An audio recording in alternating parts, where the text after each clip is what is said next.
هنا بين الحضور زملائي أصحاب السعادة رؤساء البلديات المنتخبون لأذكرهم وأذكر نفسي على أن خدمة المواطن لا حساب فيها لخسارة أبدا، فكل شيء يستثمر في المواطن كالخدمات هي مكسب للمواطن وللبلدة وللوطن.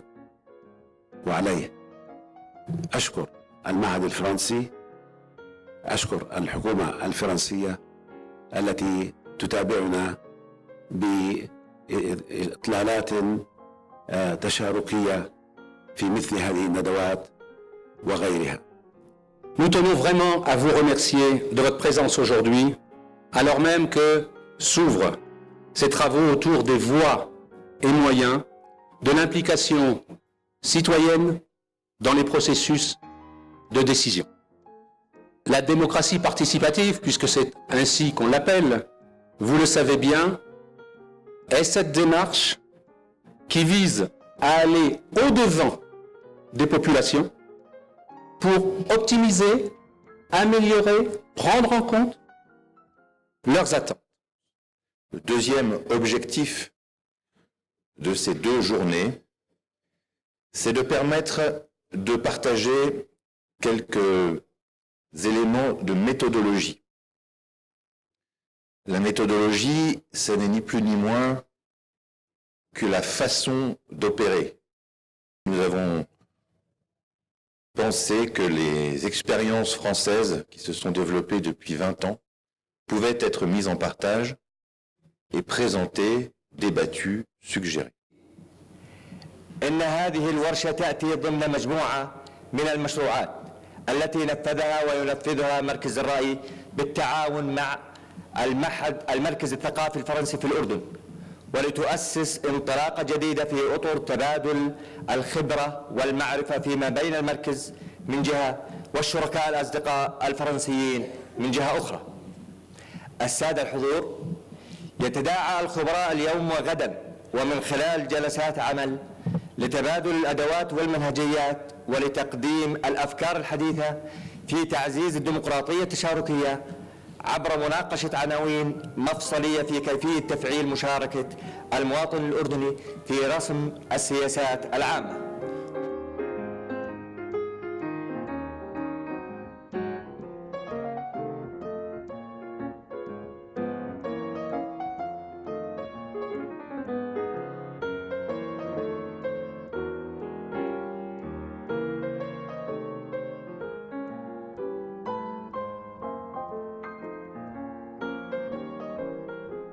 هذا الموضوع من المواضيع اللي بنشتغل عليها الآن في بلدية الكرك. شكلنا مجلس استشاري. هذا المجلس له نوعين من اللجان، لجان متخصصة في مواضيع محددة مثل الصحة والمياه والسياحة والاستثمار والمجتمعات المحلية والثقافة والتراث والشباب أيضا، إضافة إلى لجان محلية مختصة في كل منطقة بتحدد مشاكل كل منطقة من المواطنين اللي موجودين في هذا التجمع السكاني، بحيث هم الأدرى بشؤون مناطقهم، بمشاكلهم، باحتياجاتهم، بمشاريعهم، ومن خلالهم بنقدر نخطط لبعض المشاريع اللي موجودة في ضمن حدود بلدية الكرك الكبرى.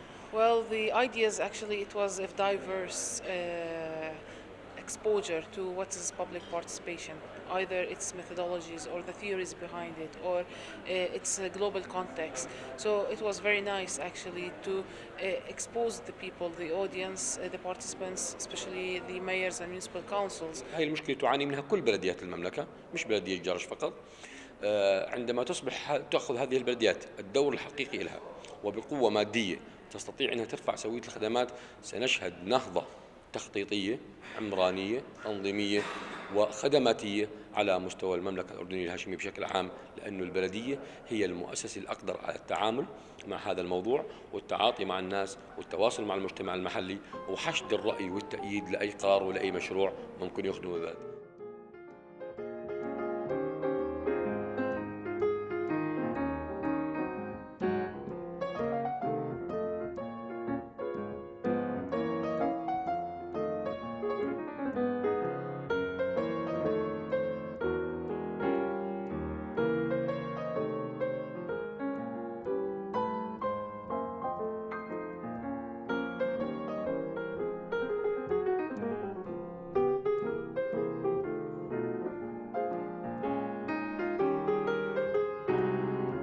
المداخلات اللي صارت اليوم كانت كثير مهمة، بيّنت كم الصعوبات والتحديات اللي بتواجه البلديات في الأردن، بل وأن هذه الصعوبات تصبح أكثر إذا كانت هذه البلديات منتخبة، وهذا ما عبر عنه رؤساء البلديات.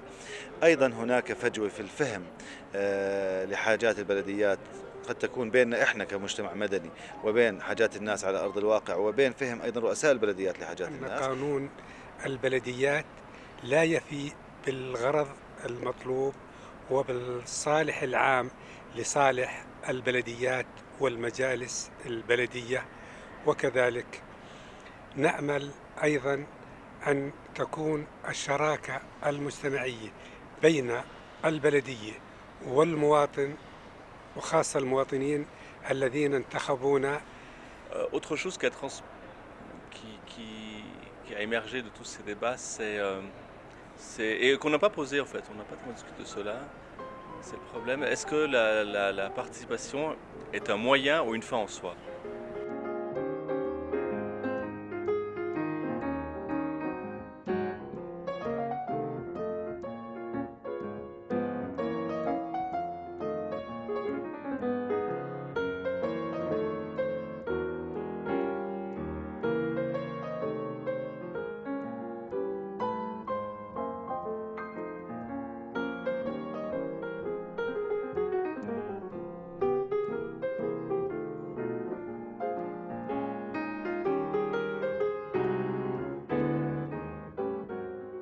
First of all, of course, is the situation where the mayors and the local authorities are standing now in Jordan. And it's very interesting because they are so uncomfortable with the power they have or they would like to have and they basically don't have.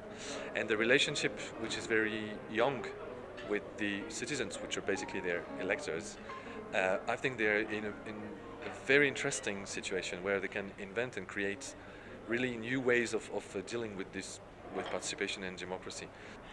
بأمل أنا من زملائي رؤساء البلديات المنتخبين إنه فعلوا اللامركزية، بمعنى إنه معظم بلدياتنا حاليا هي اختصرت من 1000 بلدية إلى 100 بلدية، أي كل بلدية يعني تشكل 10 بلديات أو 15 بلدية سابقا، صارت مناطق.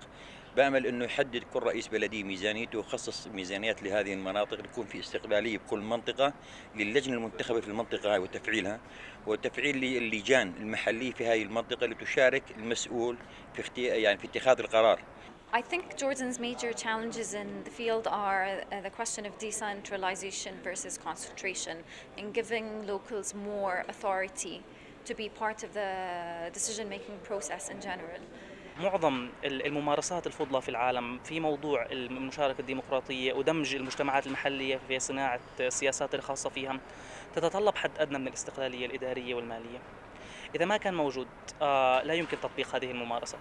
على سبيل المثال أحد التطبيقات المثلى في المجال هو إعداد الميزانيات بشكل تشاركي على المستوى المحلي أو participatory budgeting زي ما بيسموها باللغة الإنجليزية. إعداد الميزانيات على الصعود المحلي بيتطلب إنه يكون في سلطة حقيقية للمجلس البلدي بإعداد ميزانيته الخاصة بما يتوائم مع الاحتياجات التنموية للمجتمع المحلي. Les gens avaient besoin de s'exprimer. Les gens avaient besoin de donner leur avis, les gens avaient besoin de parler, et ça je trouve que c'est vraiment très bien. J'arrivais ici avec quelques doutes quand on parlait de démocratie participative. Déjà qu'en France c'est compliqué. J'imaginais qu'en journaliste c'était pas simple non plus. Et en fin de compte, j'ai plutôt trouvé des gens très ouverts sur la question. إن مركز الرأي للدراسات ومظلته المؤسسة الصحفية الأردنية لن يألوا جهدا في دعم هذه المخرجات. شكرا لكم جميعا والسلام عليكم ورحمة الله وبركاته. Et on a eu le privilège d'avoir des maires représentants des 12 gouvernorats jordaniens et de les mettre en contact pour nombre d'entre eux pour une première fois avec des opérateurs de la démocratie participative, des opérateurs jordaniens. Ça c'est le premier résultat de ces 2 journées. Et l'autre résultat positif, c'est que même si le contexte politique de la décentralisation n'est pas un acte totalement achevé en Jordanie, l'ensemble des acteurs qui étaient présents ont validé cette idée qu'il ne faut pas attendre qu'une situation soit à 100% prête pour initier des actions de démocratie participative. Et je pense que ce mouvement va permettre de faire avancer les choses. Et je considère que c'est notre fonction d'opérateur culturel et d'action de coopération en Jordanie que d'avoir une mission de facilitation, d'ouvrir des portes, mais surtout ensuite de laisser les acteurs en charge évidemment opérer sans interférer sur leurs responsabilités.